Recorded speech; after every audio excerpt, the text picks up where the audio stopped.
Africa is a continent full of mystery, adventure, and beauty. It is a place where ancient ruins tell stories of a bygone era and where modern cities pulse with the energy of 1,000 drums. One of these places is the lost city of Great Zimbabwe, a UNESCO World Heritage Site located in the southeastern part of Zimbabwe near the city of Nasvingo. But why is it called the Lost City? And what makes it so special? Is it really lost? Well, not exactly. In fact, it's quite easy to find, but its origins are shrouded in mystery. Nobody knows for sure how it was built or who built it or even how long it was inhabited. The earliest archaeological evidence dates back to the 11th century AD, and it was probably occupied until the 15th century when the Portuguese arrived in the region. During this time, it was an important trading center for gold, ivory, and slaves. But before the Portuguese came, there was a great kingdom here. A kingdom that built these massive stone structures without mortar or cement. They used dry stone walls, a technique in which stones are fitted together without any adhesive substance. And these walls are still standing today, over 800 years later. The Great Enclosure is the largest and most impressive structure, Great Zimbabwe. It's a massive wall that surrounds a hilltop and contains other smaller enclosures within it. Its purpose is unknown, but it may have been a royal residence or a ceremonial center. The construction of such a large and complex structure required a lot of manpower and organization. Archaeologists believe that the people who built it lived in small villages around the area and came together to work on the project. But who were these people? We don't know their name.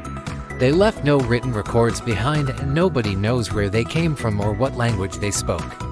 Some historians speculate that they were the ancestors of the Shona people who live in the area Todd, while others believe that they were a completely different group of people. What we do know is that they had a sophisticated understanding of architecture and engineering, and they created one of the most spectacular ruins in Africa.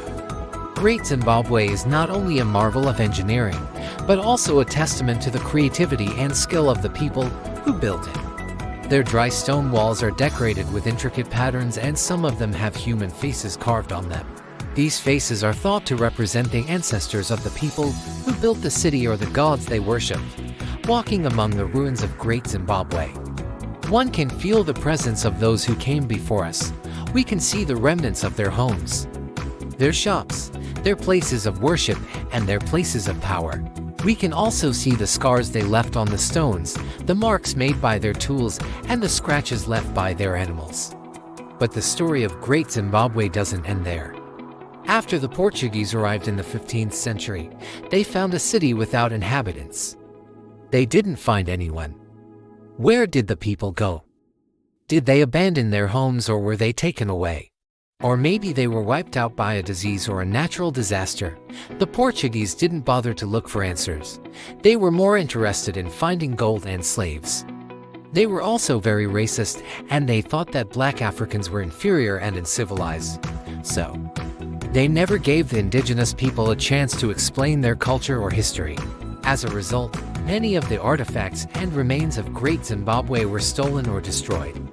Some of them ended up in European museums and private collections where they remain today. Great Zimbabwe is a reminder of the richness and diversity of African history and culture. It is also a reminder of the need to preserve our heritage and protect our cultural property from theft and destruction. If you ever have the chance to visit Great Zimbabwe, I highly recommend it. Just remember to bring some insect repellent and wear comfortable shoes. You'll be walking on uneven terrain, and there are a lot of mosquitoes around the ruins. Also, please don't touch or climb on the stone structures.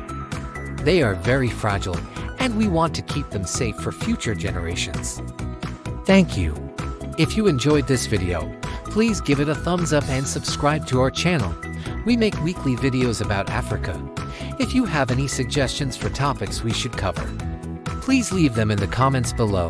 We'd love to hear from you. And don't forget to follow us on social media. Until next time, stay curious and keep exploring Africa.